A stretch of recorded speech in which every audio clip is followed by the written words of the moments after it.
Hi friends, welcome to my recipe corner. അപ്പോൾ ഇന്നൊരു kids special റെസിപ്പിയാണ് കേട്ടോ. അപ്പോൾ വളരെ ടേസ്റ്റിയാണ്, നിങ്ങൾക്ക് എല്ലാവർക്കും പരിചിതമായ ഫ്രഞ്ച് ടോസ്റ്റ് അഥവാ ബോംബെ ടോസ്റ്റ്. അപ്പോൾ കൂടുതൽ ഇൻട്രൊഡക്ഷൻ ഒന്നും ഇല്ലാതെ തന്നെ നമുക്ക് വീഡിയോയിലോട്ട് പോവാം. അതിന് മുന്നേ വീഡിയോ ഇഷ്ടപ്പെട്ടാൽ ലൈക്ക് ചെയ്യുക, ഷെയർ ചെയ്യുക. പിന്നെ ഇതുവരെ എൻ്റെ ചാനൽ സബ്സ്ക്രൈബ് ചെയ്തിട്ടില്ലാത്തവർ ഒന്നും സബ്സ്ക്രൈബ് കൂടി ചെയ്യാൻ മറക്കല്ലേ.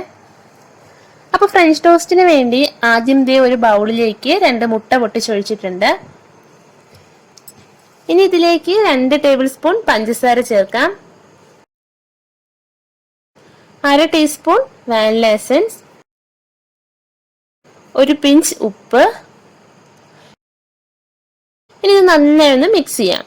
അപ്പൊ ഞാനിവിടെ ഒരു വിസ്ക് ഉപയോഗിച്ച് ഒന്നങ്ങ് മിക്സ് ചെയ്യുവാണ്, ഫോർക്ക് അല്ലെങ്കിൽ സ്പൂൺ ഉപയോഗിച്ച് ചെയ്താലും മതി. ഇതിൽ ഫ്ലേവറിന് വേണ്ടിയിട്ട് കറുകപ്പട്ട പൊടിച്ചതും ചേർക്കാറുണ്ട്. റിയൽ റെസിപ്പിയിൽ കറുകപ്പട്ട പൊടിച്ചതും വാനില എസൻസും കൂടി ഒരുമിച്ചാണ് ചേർക്കാറ്. പക്ഷെ ചില കുട്ടികൾക്ക് കറുകപ്പട്ടയുടെ ടേസ്റ്റ് ഇഷ്ടപ്പെടാറില്ല, അതുകൊണ്ട് ഞാനിവിടെ വാനില എസൻസ് മാത്രമേ ചേർക്കുന്നുള്ളൂ കേട്ടോ.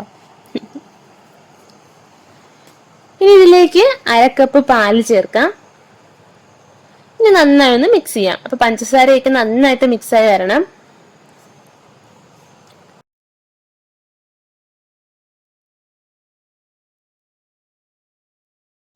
അപ്പൊ ഇത് ഇത്രയും മതി. ഇതിപ്പോ നന്നായി മിക്സ് ആയി വന്നിട്ടുണ്ട്. അപ്പൊ നമ്മുടെ ബ്രെഡ് ഡിപ്പ് ചെയ്യാനുള്ള മിക്സ് ഇവിടെ റെഡി ആയിട്ടുണ്ട്. ഇതേ കുറച്ച് ബ്രെഡ് സ്ലൈസും ഞാനിവിടെ വെച്ചിട്ടുണ്ട്. ഇതൊരു മീഡിയം സൈസ്ഡ് സ്ലൈസ് ആണ്. അപ്പൊ ഈ മിക്സ് യൂസ് ചെയ്തിട്ട് ഒരു 6 7 ഫ്രഞ്ച് ടോസ്റ്റ് ഉണ്ടാക്കി എടുക്കാൻ പറ്റും കേട്ടോ. അപ്പൊ ഇനി നമുക്ക് ഫ്രൈ ചെയ്തെടുക്കാം.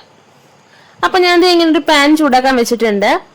ഇനി ഇതിലേക്ക് കുറച്ച് ബട്ടറോ നെയ്യോ ഒന്ന് തടവണം. അപ്പൊ ഞാനിവിടെ നെയ്യാണ് യൂസ് ചെയ്യുന്നത്. നമ്മുടെ ബ്രെഡ് സ്ലൈസ് മുട്ടക്കൂട്ടിൽ ഡിപ്പ് ചെയ്ത് ഇതിലേക്ക് വെക്കാം. അപ്പൊ എപ്പോഴും ഫ്ലെയിം സിം ടു മീഡിയത്തിൽ വെച്ചേ ചെയ്യാവൂ കേട്ടോ, അല്ലെങ്കിൽ പെട്ടെന്ന് കരിഞ്ഞു പോവും. അപ്പൊ ഇത് നിങ്ങൾക്ക് ഇതിന്റെ സൈഡിൽ ഇങ്ങനെ പത വരുന്നത് കാണാം. അപ്പൊ നല്ല വലിയ ബബിൾസ് ആണ് ഇപ്പൊ വരുന്നത്. ഈ പത ഒന്നങ്ങ് കുറയുമ്പോ നമുക്കൊന്ന് തിരിച്ചിടാം.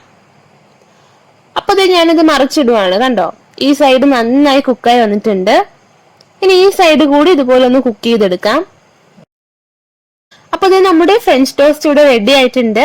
അപ്പൊ എല്ലാവരും ഇതുപോലെ ഒരു പ്രാവശ്യം ട്രൈ ചെയ്ത് നോക്കണം കേട്ടോ. എന്നിട്ട് കമന്റ്സ് അറിയിക്കാം. വീഡിയോ ഇഷ്ടപ്പെട്ടാലും ലൈക്കും ഷെയറും ചെയ്യാൻ മറക്കല്ലേ. അപ്പൊ ഇതുപോലൊരു ഈസി ആൻഡ് ടേസ്റ്റി റെസിപ്പി ആയിട്ട് നെക്സ്റ്റ് എപ്പിസോഡിൽ കാണാം. Till then take care and by.